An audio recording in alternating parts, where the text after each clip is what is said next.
मारूफ अदाकार अफान वहीद ने उम्र बढ़ने पर अदाकारों को बूढ़ा कहने वाले अफराद को करारा जवाब देते हुए कहा है कि हर इंसान में बूढ़ा होना होता है, हर कोई सदाबहार जवान नहीं रहता। और फिर जब कोई खूबसूरती बढ़ाने के लिए कुछ करवाता है तो कहा जाता है कि उसने प्लास्टिक सर्जरी करा ली। अफान वहीद ने अपने एक हालिया इंटरव्यू में बताया कि वो सोशल मीडिया पर खुद पर होने वाली तनकीद देखकर परेशान हो जाते हैं, इसलिए वो अक्सर कमेंट सेक्शन को बंद कर देते हैं। अदाकार का कहना था कि वो सोशल मीडिया पर अपनी ट्रोलिंग से मुतालिक कमेंट्स पढ़कर डिप्रेशन में चले जाते हैं, इसलिए वो सोशल मीडिया पर ज्यादा तवज्जो नहीं देते। उन्होंने इसी मामले पर बात करते हुए कहा कि अगर कोई अदाकार या अदाकारा मैच्योर होता है तो उनकी उम्र बढ़ती है, और उनकी उम्र बढ़ती है तो उन्हें बूढ़े होने के ताने दिए जाते हैं। अफान वहीद ने सवाल किया कि कौन सा इंसान है जो हमेशा सदाबहार जवान रहेगा, हर किसी ने बूढ़ा होना होता है। अदाकार के मुताबिक इसी तरह जब कोई अदाकारा चेहरे पर कोई काम करवाए, खूबसूरती बढ़ाए, तो उसे ताने दिए जाते हैं कि वो अपनी जिल्द से खुश नहीं, उसने प्लास्टिक सर्जरी करा ली। उनका कहना था कि अखलाकी हुदूद में रहते हुए सोशल मीडिया पर तनकीद भी की जाती है और हुदूद में रहते हुए हर चीज की जाती है, लेकिन माशरे में अब कोई हुदूद नहीं रही। उनकी बात पर आमिना इलियास ने कहा, वो अक्सर अपने दोस्तों के साथ बैठकर ये कहती हैं कि शुक्र करें कि लेडी डियाना चल बसी, वरना दुनिया वाले उन्हें भी बूढ़े होने और खूबसूरत न रहने के ताने देते।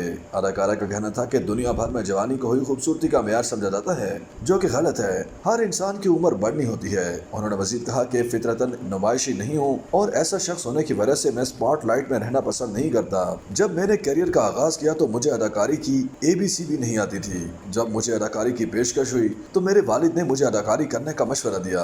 अदाकारी के बारे में बात करते हुए उन्होंने कहा कि अदाकारी एक थका देने वाला काम है, ये आसान नहीं है, यहाँ हम मजदूर हैं। अफान ने इस बात की वजाहत करते हुए कहा कि क्योंकि अदाकारों को मुसलसल कई महाजों पर लड़ना पड़ता है। उन्होंने मजीद कहा कि मुझे स्क्रिप्ट पसंद ना भी हो तो भी मैं अपनी पूरी कोशिश से उस सीन में जान डालने की कोशिश करता हूँ। इस इंडस्ट्री में इतना काम करने के बाद भी उतनी इज्जत नहीं मिलती जितनी मुझे मिलनी चाहिए। अदाकार का मजीद कहना था कि लेकिन मुझे मेरे ड्रामों की वजह से मेरे फैन से बहुत प्यार मिलता है। मुझे अंडररेट कहा जाता है क्योंकि मैं इस किस्म का इंसान हूँ और मैं इस अंडररेटेड लफ्ज को बतौर तारीफ लेता हूँ। दौरान इंटरव्यू अदाकार अफान वहीद ने सदर अली को इंडस्ट्री की तमाम हसीनाओं पर फौकियत दे दी।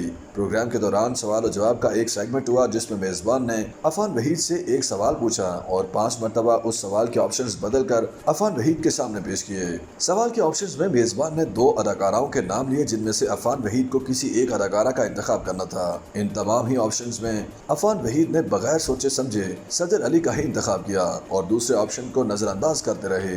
मेजबान ने सदर अली के साथ हिरा मानी, आयजा खान, माहिरा खान और सनम सईद के नाम लिए जिनमें अफान वहीद ने हर सवाल के जवाब में सदर अली का ही इंतखाब किया।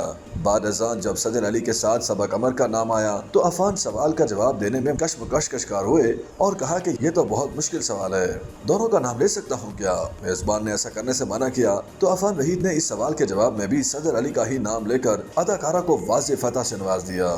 YouTube पर गूगली न्यूज देखने के लिए youtube.com की सर्च बार में गूगली न्यूज TV टाइप करें। गूगली न्यूज के पेज पर सुर्ख रंग के सब्सक्रिप्शन वाले बटन पर क्लिक करना ना भूलिए। YouTube पेज पर अपलोड होने वाली वीडियोस से बाखबर रहने के लिए बेल आइकन पर क्लिक कीजिए। आपको हर नई वीडियो के बारे में नोटिफिकेशन मौसूल हो जाएगा।